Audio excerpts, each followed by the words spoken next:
in the heart of Victoria Island, Lagos. This is Smooth 98.1, your love music, love live station. Smooth Breakfast is what you're listening to. The perfect start to your weekday. 31 minutes past 7 a.m. on the 21st day in the month of February 2025. My name is Ayokunmi Kekireku. Great to have you join us as we take a walk into the world of the dailies. The headlines are making the rounds in the papers across Nigeria. Freshly pressed is the show you are tuned into. Welcome, welcome, welcome. It is an interactive session. So that means we're going to take a look at the stories. We'll get analysis as well. And your thoughts, your opinions, your points of view, everything are welcome. That will also follow. So you can do that by getting across to us on WhatsApp. That's one way. It's 0809 444 0981. 0809 444 That is the WhatsApp number. You can also join the stream on YouTube if and audiovisual is something that does it for you. YouTube is Smooth 981 FM Lagos. Smooth 981 FM Lagos. All right. Joining me on a Friday morning to take a look at the stories and give their analysis, break it all down for us. I have Joseph and, of course, AB Bozimo joining me. Good morning to you, gentlemen. Good morning, Aya. Good morning, Joseph, and good morning to all of the wonderful listeners out there. Good morning, Ayo. Good morning. It's nice to be here again. Ebi, good morning. Good morning, listeners. It's great to have the both of you on a Friday. The trio is complete, ready to dive into the stories that are making the rounds. A couple of things that we're going to get into this morning, and I'm looking to a couple of perspectives as we get along. I'm going to start in Guardian AB. Let's talk about former military leader General Ibrahim Badamasi Babangida. He finally admitted that Chief Moshood Abiola, MKO Abiola, won the June 12, 1993 presidential election. He also expressed regret over the annulment in his newly launched autobiography. The book titled A Journey in Service, unveiled yesterday in Abuja, was reviewed by former Vice President Professor Yemi Oshibajo. And let me just leave it at that, AB. This is 32 years later. I mean, this is something that was widely known concerning that election, an election that was considered to be probably Nigeria's freest and fairest election as well. It was annulled, and of course, we know the aftermath of all that. Many people have said that was one of Nigeria's biggest what ifs, and now this is coming out. Do you have any idea why, and what difference does it really make? Now, you see, for many people, this is a report about a book being unveiled. It could almost be seen as an academic exercise. But what people may not understand is that for some of us, it was happening in real time. I entered university, and within 2 or so months, former President Buhari made a coup and took over power. I was now in school, quality of life started declining. My parents were struggling to keep me at school. 2 years later, Babangida now took over. And throughout my entirety of my university, Babangida was president. I was, after my NYSC and some couple of years, I remember standing watching television when that man annulled that election that all of us had used option A4 to vote for. I stood in a line in Bariga, Ilaje, to vote peacefully, calmly. Everybody voted. We waited for the result. And that night, Babangida standing, hopping from one foot to the other, looking like he had ants in his pants, annulled it. Let me tell you, it's more than what if.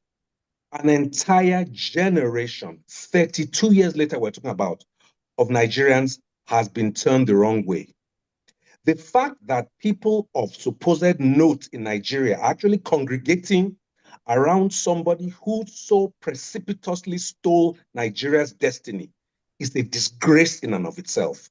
We've heard about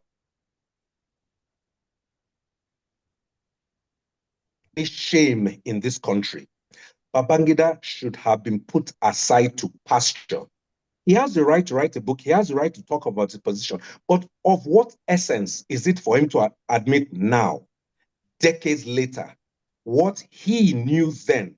Thank God, Henry Nwosu, then the whatever INEC was called, chairman, Joseph can correct me, Next. stood on NEC or whatever, stood on his ground and refused to agree with a military leader then that the election was flawed in any way. Flaws exist in every election, but that the fundamental truth about the election was that Abiola won. No one is saying that Abiola himself was perfect or that he would have taken Nigeria to nirvana.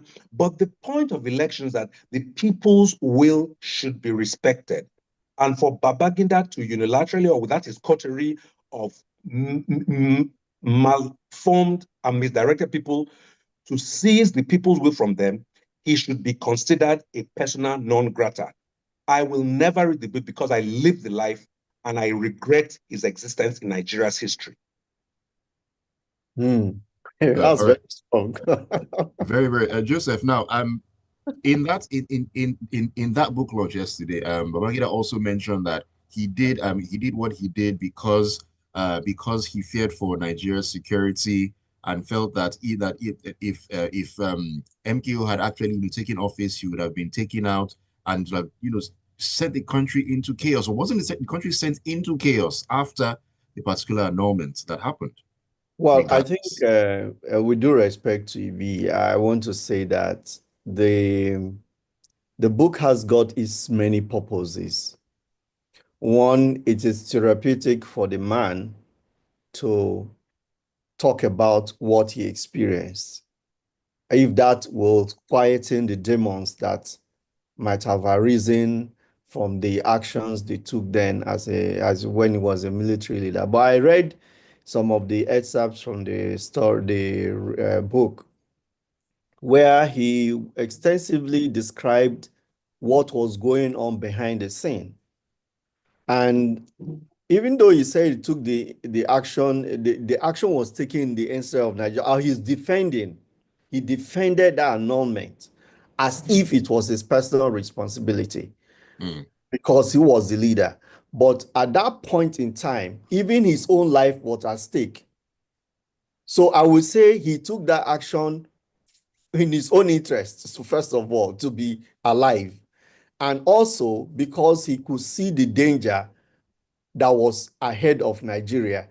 I mean, he categorically said that if Abiola had been allowed to, there were people who swore that it's only on their dead body they will allow Abiola to be in office. And there were military officers, his colleagues. So there was so much that was revealed in that book that we need to give perspective to this whole thing. It wasn't a unilateral decision of the head of state then, or president then, as he called himself, to just annul the election. But there were forces that were amassed against our transition into democratic government. And the forces were aligned against anybody who was going to stand in their way, including himself. So I give the man the benefit that in every situation is always good to hear both sides. And that what he has done is simply to tell his own story from his perspective. And he's expressed regrets. Perhaps what he should have done was they would have seen how they are going to rally for support in the interest of Abiola. But there were forces that were working. For example, he said that some of those people who are pretending to be Abiola's friend were the ones who sold the dummy to him that if they took over power, they were going to annul, in quotes, the election. And Abiola agreed to that and decided to leave the country. It was much later he got to realize that these people were not really in his interest, were not supporting his interest. So a lot of intrigues were in there. And I think the book itself is a revelation in a way, even though we all know that some of what he's saying about the election, we already know that it was a fair and fair election. Abiola won the election. But he said he had to come out to defend the action taken by his colleague. He was away when they made the announcement. So what was he supposed to do? He's supposed to either stand in opposition against them and say, I don't agree, and risk his life and himself being killed and Abiola also being killed. So I think that it's a balance that we have got to hear from him. And like I said before, it's therapeutic for him to share his perspective in this whole matter. If nothing else, at least to assuage whatever regrets there are that as he has expressed over what has happened. And I think Nigerians should accept his regrets. Well, not all Nigerians would agree with that, but hey, we all disagree to agree at the end of the day. All right, now still talking about some electoral matters. This is a good time to talk about what's going on in Osun State, Joseph. Heading into the Vanguard newspaper right now, the Attorney General of the Federation and Minister of Justice, Prince Lateef Fagbemi SAN, has asked the Governor of Osun State, Ademola Adeleke, to shelve his plan to conduct local government elections in the state on Saturday. Now, the AGF, in the statement he personally signed and made available to newsmen on Thursday night, warned that going ahead with the elections would amount to a breach of the 1999 Constitution as amended. He stressed that the Court of Appeal had, in a recent judgment, restored all the elected LG officials in the states that were illegally removed from office by Governor Adeleke. Now, this issue going on in Osun State could escalate to something that we don't know. The governor wants elections to go ahead. The AGF has said that will be going against the Constitution. What is transpiring here? Joseph, give us a clear understanding of what the issues are. The AGF is very correct. The interpretation is correct. And I am surprised if Adeleke does not have an attorney general who could interpret to him what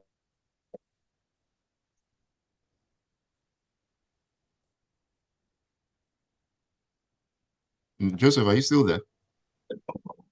he cannot wait for the Okay, election. But it's a political thing. I think it's more of a political decision, and a fight is more political than simply listening to the letter of the law. Because he knows the interpretation of this judgment, the Court of Appeal, but he's deliberately acting against it. The question is, what can be done? What would the federal government do? What would the AGF do, apart from simply giving the advice as he has done? Can you arrest the governor? You can't. You can't start a criminal action against the governor. If the governor decides to go that route and then he conducts an election, which is a breach of the Constitution and a disrespect of the Constitution, your only action that can be taken against him will be to start impeachment procedure, and that will be done by the House of Assembly loyal to him. I mean, I believe in Nigeria now, virtually every House of Assembly is more or less in the pockets of a governor. So you cannot, the federal government cannot enforce cannot execute the impeachment of the governor if the House of Assembly is on his side. So we have wait to see the kind of drama that is going to play out, whether sanity will prevail and Adeleke will step back and allow election to be conducted later in the year for this. But of course, there have been physical resistance getting these people, trying to align these people to take office. They actually physically resisted them from going back to office, which is simply you're blocking the enforcement of a court judgment, because if the court has made a judgment, then anything else you should do is go to Supreme Court, which I think is what he should have done. If you're not happy with the Court of Appeal judgment, you file for stay of execution of that judgment and appeal the matter to the Supreme Court. And pending the tendency of that, or during the pendency of that the action, you cannot do anything about the matter. Right. So it's something that has not been handled with wisdom at all. And from every perspective you look at it, I think Adeleke is acting wrongly. Looking at everything going on right now, what will this mean for the people of Osun State if the governor does not listen to what has been said by the AGF and take a step back on this matter? Well, it just means that their governor is going to act against the law unlawfully, and I don't think there's anything that anybody can do instead of the fact that there's going to be just more litigation, because the local government chairmen who are supposed to be reinstated could take legal action again and file further cases in court, action against the governor and the local government chairman.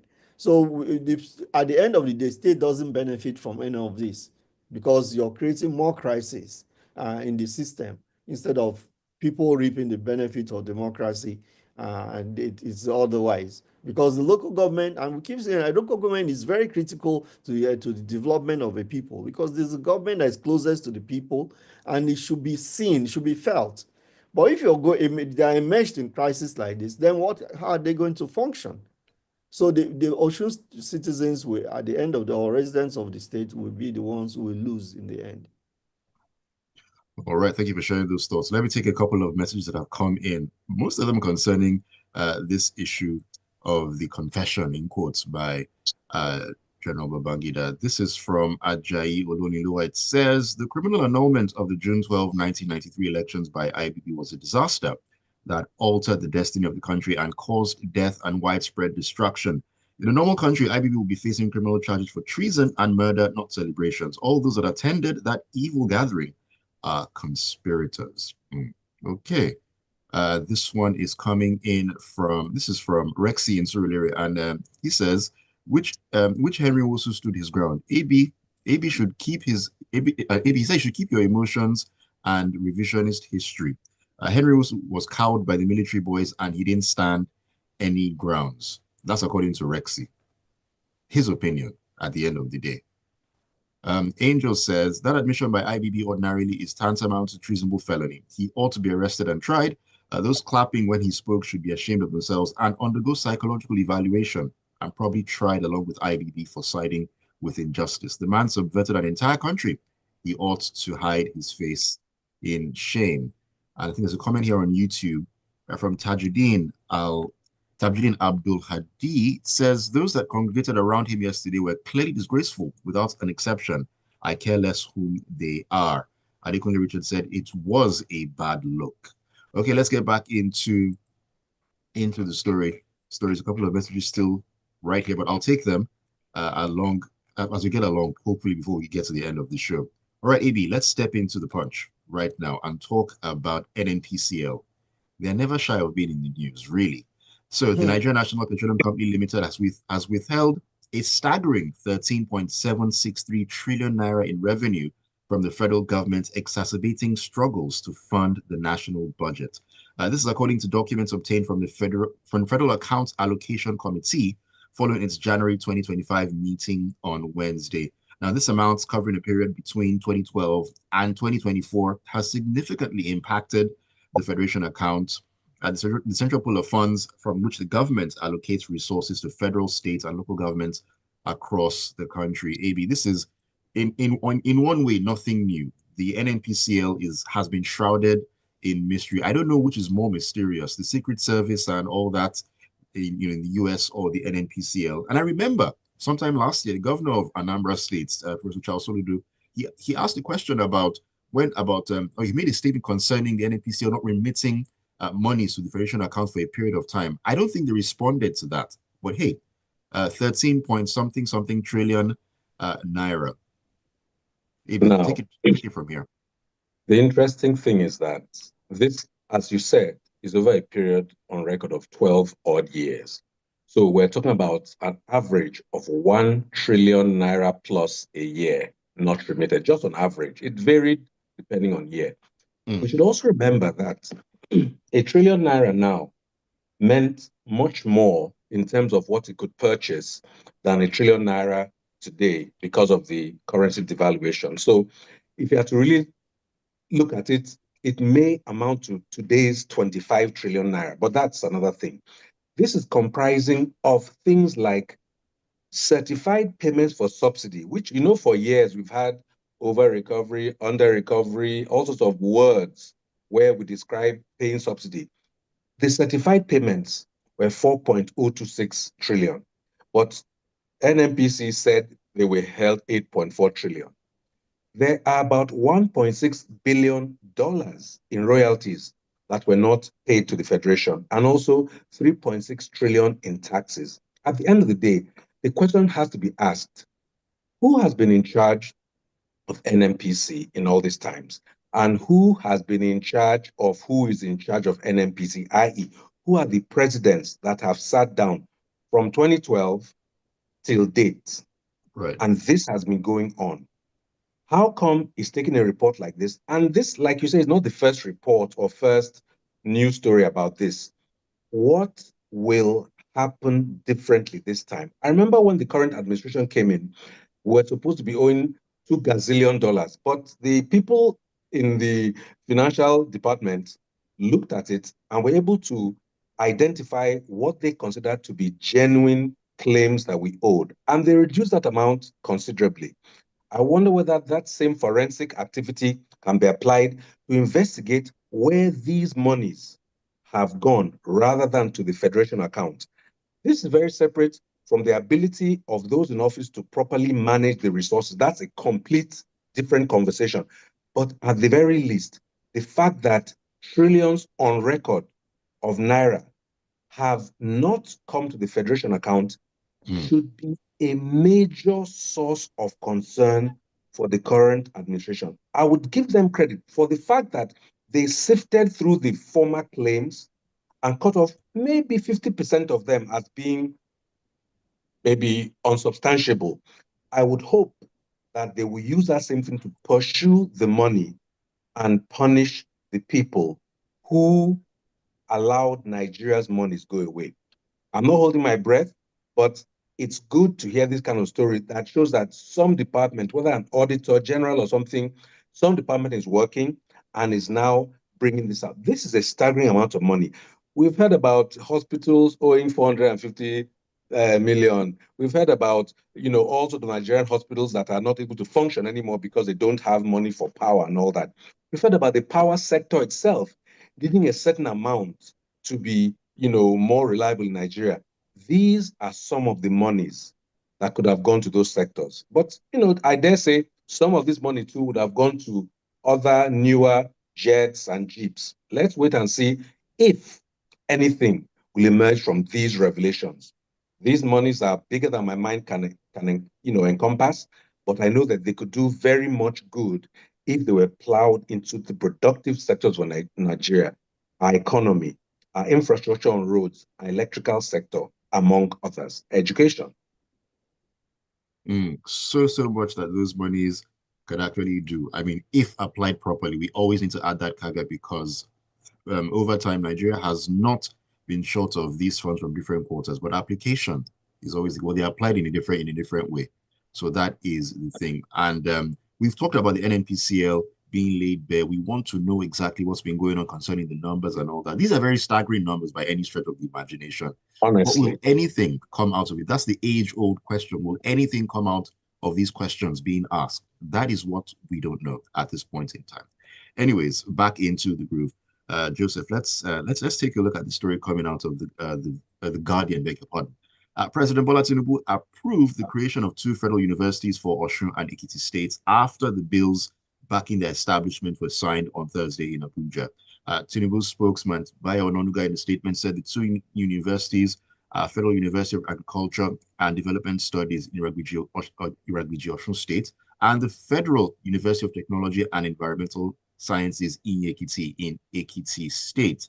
The president maintained that these specialized institutions are set up to address the educational needs of the populace while driving research and innovation and contributing to the country's overall growth and economic development as well.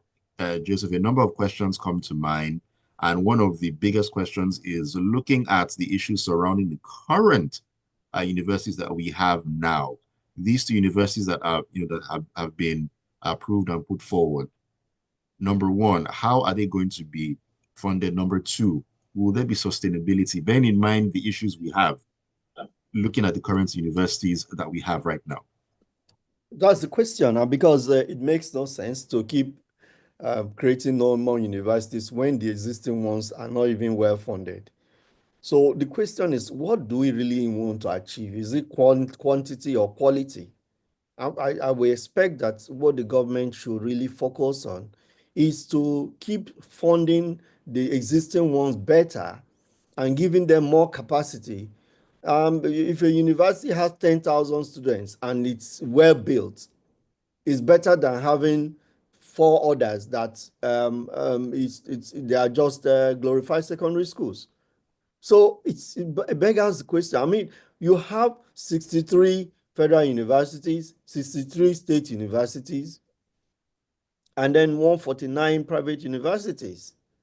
Yeah, for a population as such as ours, you think that yes, we need to have these numbers, but quality is missing in the government-owned universities. Some state universities can barely function. They don't even have the requisite infrastructure for educational purposes. The lecturers are not well funded. They can't do research. Their benefits are not given to them. Professors struggle to earn a living, to just eke out living out of what they are paid. After so many years of studies and everything and achievement, all you go with is nothing. And then politicians award money to themselves, live lavish, and splash money all around, and show that they don't even appreciate. So in a country that glorifies people who don't really add value to its system and neglects those who actually are critical to this development, something is wrong. And I keep saying all the time, it's the political elite of this country that is killing the country. It doesn't matter where they are. And unfortunately, they still find accomplices in the universities. By some irony, it is the university professors who rig the elections that bring in these idiots into, I'm sorry to say, this into office. And then they turn around and they do it to them and show them and all these things. So it is time collectively, Nigerian elite, you wonder what is really our thoughts about how to advance this country. If a professor is so impoverished to the point that he will take bribe to subvert the will of the people at election, or aid in falsifying results and all that, just for the NYC ad hoc staff for INEC is colluding in cheating people in the election. So what is the hope of the country? At the end of the day, we are all crying, politicians are doing this, but we aid them. And then they turn around and give us shege. That's where we are. Some would say it should be premium qualitative education and not quantitative. We are not just creating universities, creating jobs for the boys, more new vice chancellors and positions and new cars and all that. But at the end of the day, you go there, you find the structures are not there. Nothing is there. Nothing. All right. Thank you. Thank you, Joseph. AB, we're out of time because I need to take messages, but I just need to get an answer from you on this question very quickly. Now, some would say that the signing off on these new universities is also a political strategy to curry some favor. Would that be a sensible conspiracy theory? I don't know that those in office care too much about currying favor. They have all the levers of power in their hands. So I believe most of them, they're just doing it maybe to just give some people some rewards, like it's just for the boys. Somebody can now become an academic professor having published 2 pamphlets somewhere. All right, 2 pamphlets. Wow. Okay. It's sad. It's really sad, I'm telling you. Kevin Etuk, all the way in Sokoto State. Good morning to you, Kevin.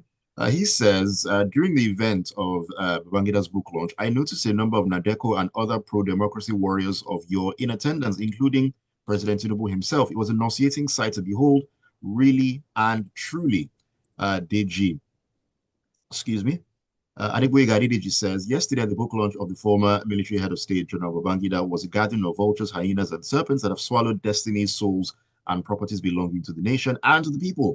Those that have deprived, denied, and robbed the nation of her glory. It was really indeed a celebration of mediocrity, people with questionable character, a day to mourn for this country.